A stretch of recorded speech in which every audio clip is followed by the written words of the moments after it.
tabernes ruin. Da jeg faldt ned, så tænkte jeg, god damn, nu skal jeg sgu i ruinen.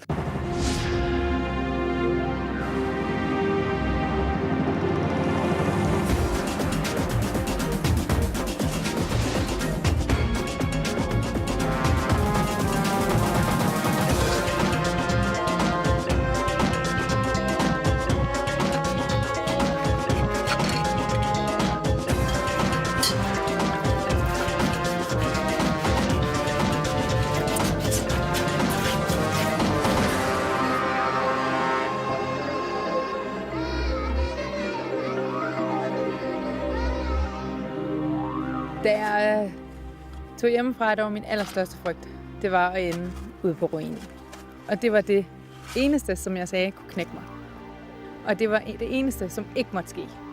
Alt andet ville jeg kunne klare, men det ville jeg ikke kunne klare. Den, der taber til kampen i tinget, er ude af spillet på farmen. Herefter begynder der et nyt liv på tabernes ruin. 500 meter fra farmen skal de overleve under barske vilkår på ruinen. Her gælder ingen regler, og der er ingen facader, der skal holdes. Konflikter, der har luret under overfladen, bliver her taget op og talt ud.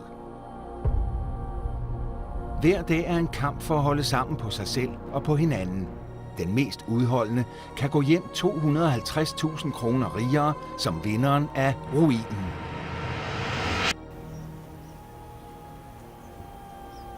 Jeg har været nervøs for at møde Soheila, både fordi, at jeg har haft nogle ting, jeg skulle have vendt med hende, og fordi, at jeg ikke er sikker på hendes syn på mig, fordi at jeg har hørt nogle ting op på farmen. Så jeg vidste, at vi ikke kommer løbende i møde med åbne arme, så det var sådan gensidigt tilbageholdenhed. Hej. Nej, hvad fanden laver du her, mand? Nej, mand. Så man kunne godt se, at hun blev overrasket over at se, at det var mig, der kom. Du skulle ikke komme, Berit, for helvede, mand. Hun ville jo egentlig have valgt mig til at kæmpe med sidste gang, så jeg tror ikke lige, jeg var hendes første prioritet. Jeg valgte ikke dig med vilje i sidste uge, så vælger du dig kraftet med den her uge. Payback, fordi du vælger Grete selv. Tror du ikke?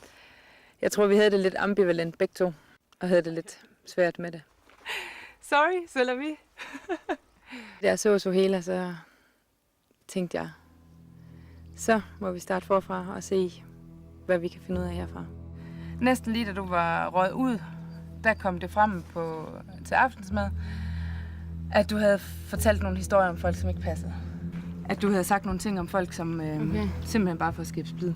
Og det satte sådan en rigtig, rigtig dårlig stemning. Historien den gik på, at du havde sagt til nogle af drengene, at pigerne havde rottet sig sammen, og vi har dig ud, og så vil de have drengene ud, og så vil de gå efter. Det er jo bare sandheden. For Gry, hun har fra dag 1 har sagt, at vi skal holde sammen, vi skal holde sammen. Så gik hun rundt til alle folk, at vi skal holde sammen. Det har du ikke sagt til mig nu. Og det Soheila har fortalt op til nogen op på farmen, at det er kommet frem efter hun er røget, at nogle af pigerne har lavet en sammensværgelse mod hende, og vi har hende ud, og derefter vil udrydde drengene, og så vil de lige tage de sidste piger til sidst. Og det kom meget bag på os alle sammen, og har skabt meget utroværdighed omkring Soheila.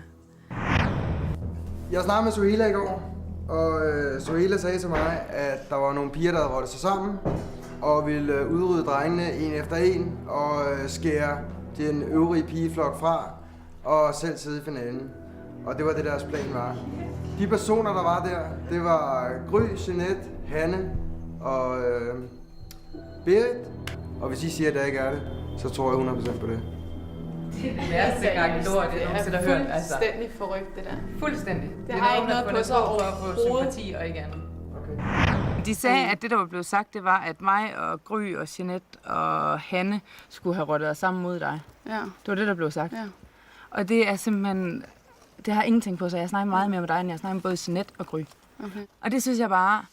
Det var bare, hvad jeg følte, fordi Hanne og Jeanette og Gry, Ja. ikke? Der kunne jeg godt mærke, at de havde lavet den der clean der, du ved, ikke? Det tror jeg ikke, du har. Jeg tror, det er noget... Jo. Vi har været der så kort tid. Altså, folk har ikke noget ind på livet af hinanden overhovedet. Altså, jeg har stadig ikke noget ind på livet af mange af de folk deroppe. At man kan hurtigt få følelsen af noget, der ikke er der. Altså. Jeg tror simpelthen ikke på, at de har gjort det. Jeg tror, det er noget, du har følt. Og jeg tror ikke, det er rigtigt. Altså. Det skabte meget røre deroppe, og det var meget... Det satte sådan virkelig en dæmper deroppe, fordi folk de blev bare... Hvorfor siger hun sådan noget, hvis det ikke passer? Jeg kan ikke forstå, at hun kan finde på sådan en historie. Jeg kan simpelthen ikke forstå det. Altså. Der er ingen hold i det, hun har sagt op på farmen. Jeg har snakket mere med hende, end jeg har snakket med de personer, jeg skulle lave sammensværgelse sammen med, nemlig Gry og Jeanette, inden jeg havde snakket med Sohela. Så det kom meget bag på mig. Jeg blev meget skuffet, og jeg blev meget sur. Der har været snakket meget nu, efter det her er kommet frem. Ikke? Der har været snakket rigtig meget. Det skal du også vide, når folk de kommer. Ikke? At du er nødt til lige at vende den med dem. Ja, fordi den ligger der. Ikke? Det er også derfor, jeg siger det med det samme, fordi jeg er lige så godt få det ud af. Men det har været sådan lidt underlig følelse. Okay.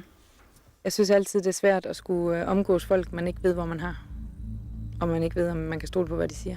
Det synes jeg sætter meget pris på ærlige og reelle mennesker. Og når du kun har én person, du skal støtte dig op af, så er det ikke den fedeste følelse at rende rundt med. Kæft, hvor er det fedt, der er gang i op. Det var lige det, jeg vil.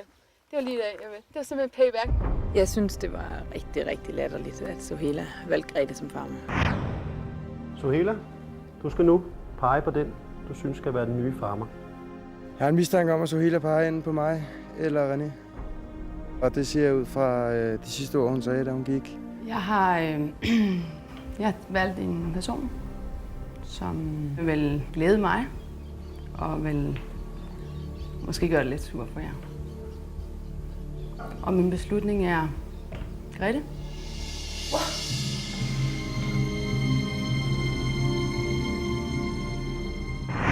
Grete faktisk, hun tror faktisk ikke, at du godt kan lide hende nu. Tror hun det? Det er løgn!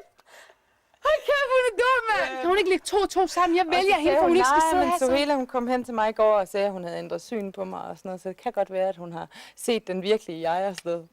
Det sagde hun. Jeg står og siger højt og tydeligt, jeg har valgt en person for at gøre det her farm et helvede for jer. Og for jer får noget at grine af. Det virkede meget småligt at skulle straffe hele farmen, fordi hun var røget ud. Der var ingen, der havde ønsket hende ud. Alle ville have hende ud, og jeg skulle ikke lyst til at sidde her sammen med hende alene, til der kommer flere deltagere. Det var som om, at vi skulle have en losing, fordi hun også led. Og det synes jeg... Sådan noget synes jeg ikke er særlig smart, altså. Ej, hvor fint. Hvad står der? Sohela Skoi. Sohela Skoi. Med blomster. Den er blevet døbt. Jeg håber virkelig, at det er misforståelser, og at vi kan få bygget noget op, og at vi kan holde hinanden ud. Så efterhånden, når folk kommer, så skal det ligge på hø. Ja. Så. Ja. Og det er fordelen ved at komme som den første. Ja, det er det. Det, der gør, at jeg ikke kan sige umiddelbart, at jeg er helt pingpong med Sohela, det er, at jeg ikke er tryg ved hende, fordi hun har sagt de her ting. Jeg stoler ikke på hende lige nu. Men jeg ved ikke, hvor jeg har bevæget hende. Jeg kender hende ikke. Og jeg stoler ikke på hende. Prøv at gætte, hvad det her er. Er det olie? Ja. Fedt. Er det ikke bare fedt? Det er nemlig fedt. Og så har jeg lavet noget juice. Jeg havde forestillet mig, at ruinen var et par halvmure og et hus med nogle buske på gulvet af, og så ikke noget tag og uden vinduer og uden døre. Et hul i jorden. Så jeg er positivt overrasket over, at der er en lille hytte, hvor der er tag, og der er døre, der kan lukkes. Der er fandme ikke meget væg her. Men får i hvert fald ikke klaustrofobi at være her. Nej, det kan man ikke sige. Det har været lidt nemmere, end jeg troede at komme her. Jeg havde frygtet det rigtig meget. Og jeg havde frygtet, at jeg var rigtig ked af den, når jeg kom. Fordi at man jo gerne vil have været på farmen lidt længere. I forhold til, at Grete valgte mig som tvikæmper, har jeg det rigtig dårligt. Den person, jeg har valgt som første tvikæmper, er en person, som jeg ikke har haft så meget at gøre med socialt. Og jeg mener, at en kæde er ikke stærkere end det svageste led. Ja, du er det svageste led.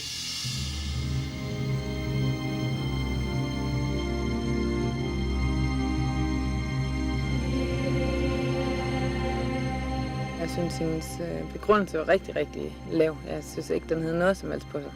Jeg har været syg, og derfor har jeg ikke lavet helt, hvad jeg lavede, når jeg er optimal. Men de dage, jeg har haft det godt, der er simpelthen knoklet som en hest. Som ikke næver til det, jeg ikke næver til at komme ned på problemet sammen med Suhela efter, hvad jeg har sagt om.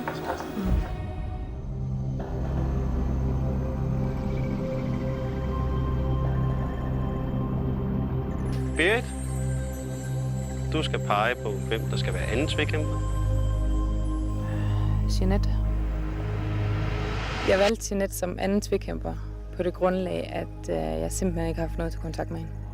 Og at jeg havde kun 5 piger at vælge imellem. Tog jeg Charlotte og Hanne til styrke, og så lå jeg nede på gulvet med det samme. Så var der kun 3 tilbage. Det var Gry og Vibe og Jeanette, og der er Jeanette helt klart den, jeg har været mindst inde på livet af. Klar, parat, start! Ja,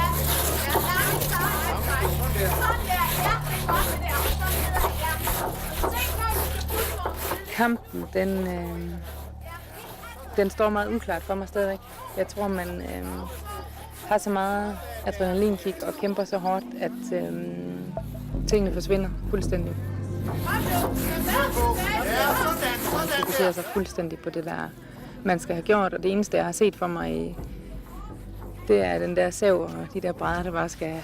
Og det er stadigvæk det eneste, jeg kan se i mit hoved for den kamp. Det var vildt hårdt at save de der år. Det var vildt svært at sidde deroppe og sådan noget. Og jeg havde jo håbet, hvis Jeanette havde lige stået og sagt, inden vi skulle ind, at hun aldrig nogensinde havde savet i sit liv.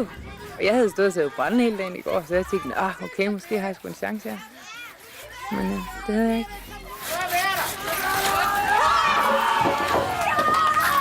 Vi har en vinder!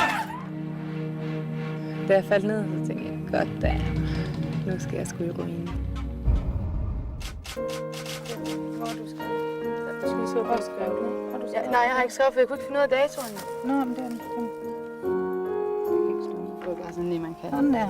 Skal du ikke også skrive det? Ved du, hvornår du kom?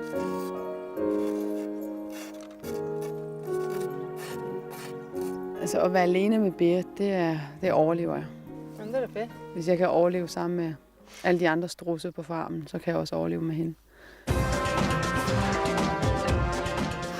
fanden tænker du på, mand?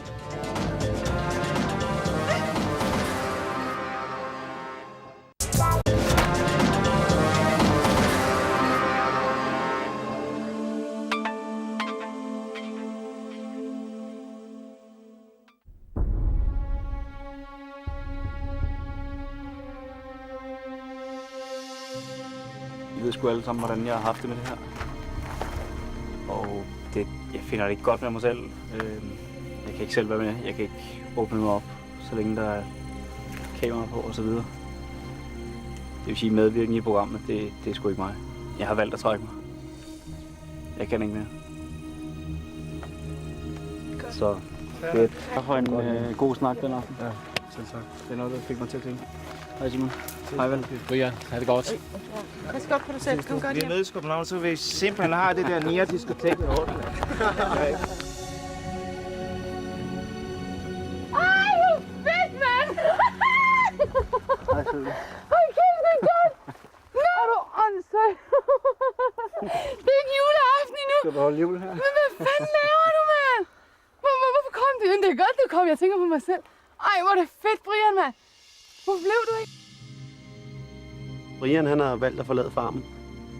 Og han har sådan set kommet med herned til ruinen, fordi han skal pege på en af jer 2, som der skal tilbage på farmen og overtage hans plads. Og det skal han gøre nu, som det sidste, inden han er definitivt ude herfra. Det er sgu ikke mig, det her. Og jeg skal så vælge en af jer 2, som skal tilbage og gøre det. Ja, lige så godt, som jeg selv ville have gjort. Og det er selvfølgelig et skidesvært valg. I 2 brikker i et spil. Altså, det er hver sin brik med hver sin kunde. Ja, og så Eda. Jeg har sgu valgt, at du skal tilbage og kæmpe.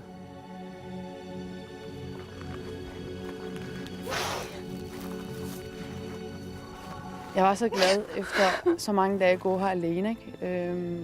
Og været bange og været ikke været sig selv, blevet meget følsom, så er det, han siger til mig, at han faktisk er her for at give mig hans plads, fordi han vil hjem.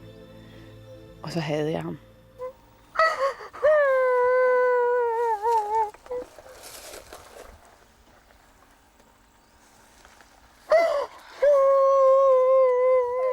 Sohela, hun står i en svær situation lige nu. Hun skal op på farmen og face nogle folk, som hun har fundet på historier om, og som der er blevet snakket om. Og Sohela, det kan du sige. Hun skal have reddet nogle tråde ud. Og der er mange mennesker deroppe. Det er mange tråde, man skal redde ud meget hurtigt for at falde ind igen. Så hun har en lille kamp, hun skal overvinde. Jeg er glad for, at jeg ikke står i hendes situation. Ikke, at jeg ikke ville det op. Det ville jeg meget gerne. Men på den måde, hun tog afsked med gruppen, der er den svær. Hvad fanden tænker du på, mand? Jeg tænker på, at du spildte din chance. Ja, Brian, du skal sgu da ikke hjem, mand. Du fortjener ligesom at sidde med der, som alle de andre gør. Du ved, hvordan jeg har det med det. Det kan jeg sgu ikke. Da Brian skulle vælge en af os, der var jeg helt afklaret med, at det blev Sohela. Lige med det samme. Fordi de har snakket meget sammen. Jeg har ikke snakket meget med Brian overhovedet. Og jeg vidste, at Brian var den, Sohela savnede mest, og de har været meget, meget tæt, så jeg var helt overbevist om, det var hende. Også fordi hun er den, der har været alene herude og har kæmpet nogle dage, så det vil være hårdt at lade hende sidde igen en gang til alene. Ikke? Sohela, jeg må bede dig om at finde dine ting sammen, for du skal tilbage på farmen nu.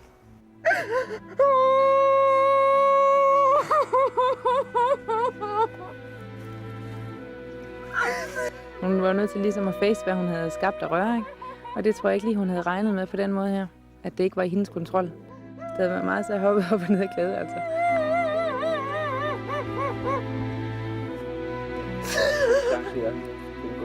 Nej, Brian, du skal ikke gå. Hvad fanden skal jeg lave dernede, mand? Det er lige så at snakke med nogen der.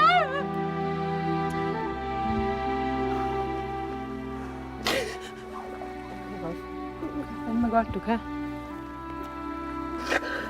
Jeg tror på de her 2-3 dage, du har været her, og hvor meget den er gået. Det har været nok til, at du måske forandrer din stil og ved, hvad du skal gøre bedre med det. Og det forventer jeg dig. Jeg havde det rigtig skidt med at få lavet ruinen. Fordi jeg følte faktisk, at jeg var faldet til her. Og der kom en mere, og det var Berit. Og jeg tror godt, jeg ville kunne leve sammen med hende alene her, ikke?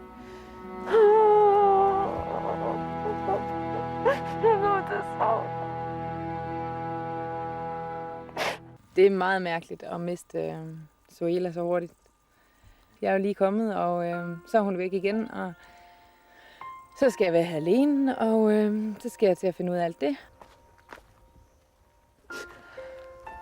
Så er vi dem, der er gået. Berit, Ja, hytten jeg bliver her. eller ruinen, det er nu din, helt alene. Du klarer det godt, ikke? Du kan godt klare det, Sohela. Bare gå op og gør det ordentligt, ikke? Da jeg tog hjemmefra, der var min allerstørste frygt. Det var at ende alene ude på ruinen. Og det var det eneste, som jeg sagde, kunne knække mig. Og det var det eneste, som ikke måtte ske. Alt andet ville jeg kunne klare, men det ville jeg ikke kunne klare. Jeg ville ikke kunne klare at skulle ligge i en ruin og sove alene om natten.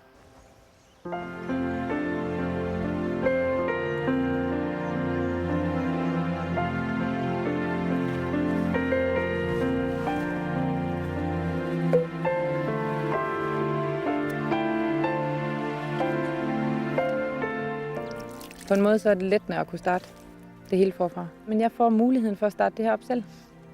Den havde jeg ikke haft, fordi hun havde allerede besluttet, hvem der skulle sove hvor, og hvordan det hele foregik. Og man skulle ikke komme her, og der står Sohelas ruin. Det er ikke noget med ruinen, eller det er hendes, ikke? Der var lidt for meget ejerfornemmelse allerede, synes jeg, i stedet for at åbne op for alle de andre, der skal komme på et eller andet tidspunkt. Jeg vil ikke kalde det Sohelas ruin, og jeg vil ikke kalde det Berits ruin. Jeg vil kalde det ruinen. Jeg vil ikke have en regel om, at den, der kommer først, skal have sengen i hele perioden. Jeg vil indgå et samarbejde med dem, der kommer, og ikke sige første, anden, tredje rang. Jeg har pillet Sohelas dørskilt ned. Det har jeg simpelthen gjort, fordi at jeg synes, det er dårlig start på et fællesskab og have ejerfornemmelse over noget. Og det før eller siden, så kommer de fleste herover, og vi skal have det her til at fungere i et fællesskab. Og der er ikke nogen, der har ejendomsret over noget, eller har første ret til noget som helst. Det er et fællesskab, og det vil jeg understrege med at pille det skilt ned.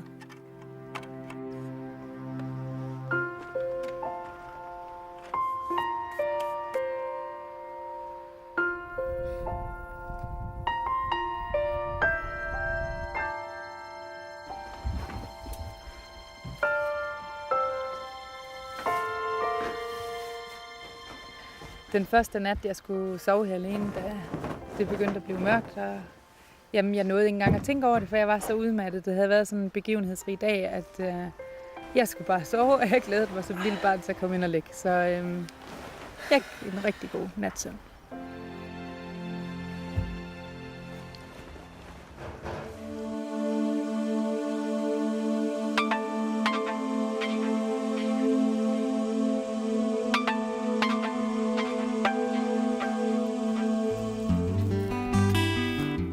Jeg har haft det overraskende godt med at være alene. Det var faktisk det, jeg havde frygtet mest, og det har lige givet mig et pusterum. Jeg synes, det har været befriende at kunne gå rundt og lave de ting, som jeg synes var vigtige, og kunne være mig selv lidt. Jeg har helt klart overskredet den værste frygt, jeg havde omkring det her. Så det er jeg meget, meget glad for.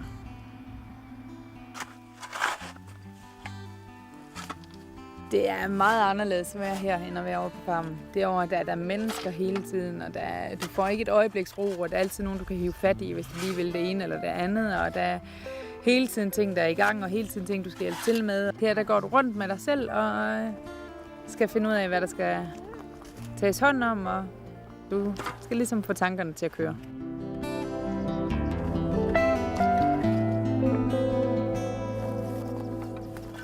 Jeg har lavet et tørstativ, som jeg håber på størkner godt nok til at stå fast i den her tørre jord, der er her. Men jeg har hentet mudder nede ved søen og fyldt op, så det burde kunne holde, når det størkner en gang. Så jeg kan få vasket noget tøj og hængt op, så man kan føle sig lidt civiliseret herude i den hårde natur.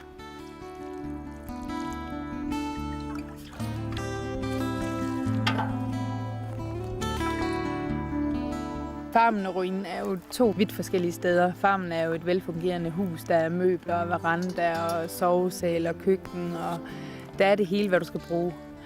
Her der er der jo ingenting. Der er ikke styr på nogen ting endnu, og det kommer der også først, når folk er kommet.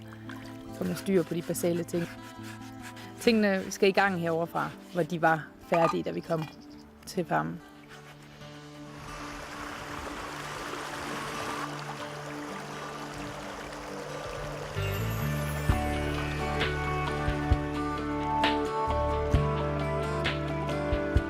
Jeg har det blandet med, at der kommer en ny, fordi at jeg lige har vendt mig til at gå og nusle rundt. Når der nu kommer en ny, så frygter jeg, at det bliver Sohela. Hvis Sohela kom, så vil det også være meget svært, fordi at hun lige er røget over på farmen og lige er røget tilbage, og så har jeg ændret en del ting. Og det tror jeg, hun vil være meget, meget svært ved at acceptere. Udover det, så har jeg stadigvæk svært ved at vide, hvor jeg har hende. Vi kigger indenfor på Tabernes Ruin igen på tirsdag kl. 20. Men lige om lidt kommer Karsten og Jakob på lidt af en opgave, da de skal